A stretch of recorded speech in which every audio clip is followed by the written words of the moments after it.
ചൂരൽമലയിലും മുണ്ടക്കയിലും എല്ലാം പ്രധാനമന്ത്രി വന്ന് ഈ ദുരന്ത ഭാഗത്തിന്റെ നേരിൽ കണ്ട് ദുരിതമനുഭവിക്കുന്ന ജീവിച്ചിരിക്കുന്ന അവശേഷിക്കുന്ന ആളുകൾ, സർവ്വതും നഷ്ടപ്പെട്ട മനുഷ്യർ, നിരാലംബരായ മനുഷ്യർ, ആ മനുഷ്യരുടെ ജീവിത സാഹചര്യം കണ്ടുകൊണ്ട് എന്തെങ്കിലും ഒരു പ്രഖ്യാപനം പ്രഖ്യാപിക്കുമെന്ന് വിചാരിച്ചിട്ട് നടന്നില്ല.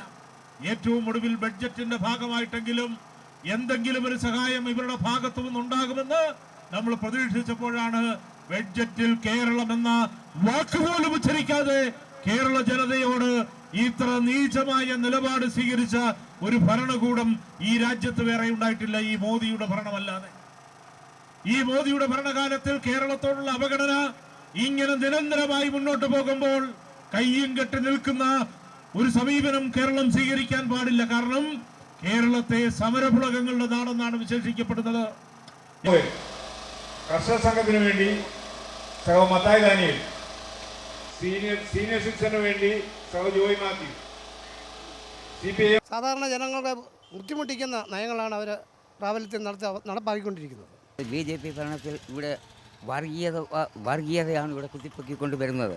അതുകൊണ്ട് കേരളത്തിലെ പാവങ്ങളുടെ പെൻഷൻ വരെ തരാതിരിക്കത്തക്ക രീതിയിലാണ് കേന്ദ്ര സർക്കാർ ഭരിക്കുന്നത്. നമുക്ക് പാവങ്ങൾക്ക് ദുഷ്കരമായിട്ടുള്ളൊരു ഭരണമാണ് ഭരിക്കുന്നത്.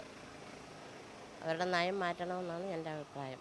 ഈ മാസം 25-ന് കേന്ദ്ര സർക്കാരിൻ്റെ ജനവിരുദ്ധ നയങ്ങളെ പ്രതിഷേധിച്ചുകൊണ്ട് പത്തനംതിട്ട ഹെഡ് പോസ്റ്റ് ഓഫീസിലേക്ക് CPM-ന്റെ മാർച്ചുണ്ട്. അതുമായി ബന്ധപ്പെട്ട് പത്തനംതിട്ട ഏരിയ കമ്മിറ്റിയുടെ നേതൃത്വത്തിലുള്ള വാഹന പ്രചരണ ജാഥയാണ്. ഇപ്പോൾ area committee secretary MV Sanju വരുന്നുണ്ട്. ഈ വലിയ തരത്തിൽ ആളുകൾ സഹകരിക്കുന്നു, ഈ ആശയങ്ങൾ ജനങ്ങളിലേക്ക് എത്തുന്നുണ്ടോ? തീർച്ചയായും ഓരോ സ്വീകരണ കേന്ദ്രങ്ങളിലും ഈ പ്രതികൂലമായ ചൂടിനെ അവഗണിച്ചുകൊണ്ട് ആളുകൾ നമ്മുടെ ജാഥയുടെ സന്ദേശം എന്തെന്നറിയുന്നതിന് വേണ്ടി എത്തിച്ചേരുന്നുണ്ട്.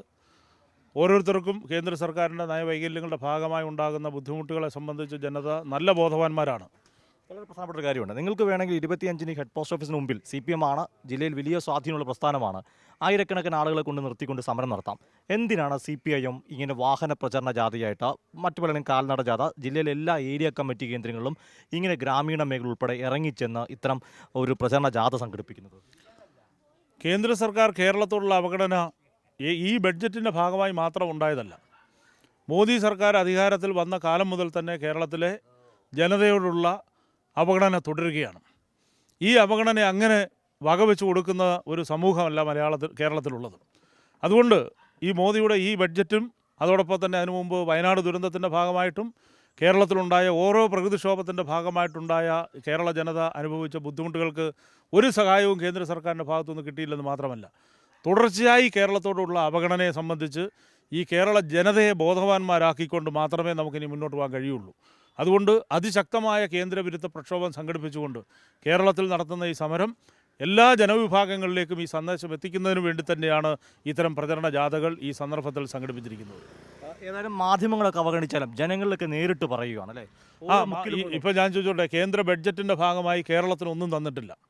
കേന്ദ്ര ബഡ്ജറ്റിൻ്റെ ഭാഗമായി കേരളത്തോട് കാട്ടിയ അവഗണന നിന്നപ്പോൾ കേരളത്തിലെ ഏതെങ്കിലും ഒരു മാധ്യമം കേന്ദ്ര ബഡ്ജറ്റിൻ്റെ ഭാഗമായി അവഗണന ഉണ്ടെന്ന് പറഞ്ഞു?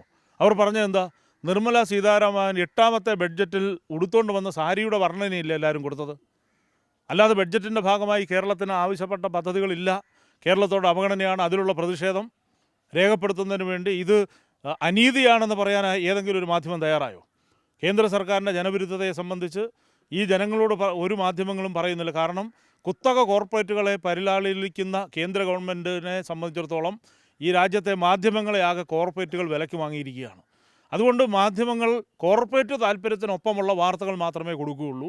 ഭരണകൂടത്തിനെതിരായ പ്രചരണവും ഭരണകൂടത്തിനെതിരായ ചിന്തയും ജനങ്ങൾക്കുണ്ടാകുന്ന നിലയിലേക്കുള്ള ഒരു പ്രചരണവും മാധ്യമങ്ങൾ നൽകാത്ത ഒരു സന്ദർഭത്തിലാണ് CPIM ഇക്കാര്യങ്ങൾ തുറന്നു പറയുന്നതിന് വേണ്ടി ജനങ്ങളിലേക്ക് ഇറങ്ങിച്ചെല്ലുന്നതിന് വേണ്ടി തീരുമാനിച്ചിരിക്കുന്നത്. വളരെ മാതൃകപരമാണ്. അതായത് തങ്ങൾക്ക് എന്താണോ രാഷ്ട്രീയമായി ജനങ്ങൾക്ക് മുമ്പിൽ വെക്കാനുള്ളത് അത് എല്ലാ ഇടങ്ങളിലും, ഇപ്പോൾ പത്തനംതിട്ട ജില്ലയിൽ എല്ലാ ഏരിയ കമ്മിറ്റികൾ കേന്ദ്രീകരിച്ചുകൊണ്ട് ഈ വാഹന പ്രചരണ ജാഥ കാൽനട ജാഥയായിട്ട് ജനങ്ങളിലേക്ക് എത്തുന്നു.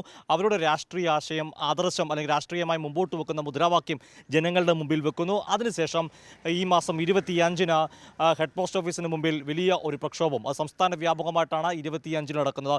ക്യാമറമാൻ അഖിലേഷ് കൊടുമടൊപ്പം സുജി ടി ബാബു, കൈരളി ന്യൂസ്, പത്തനംതിട്ട.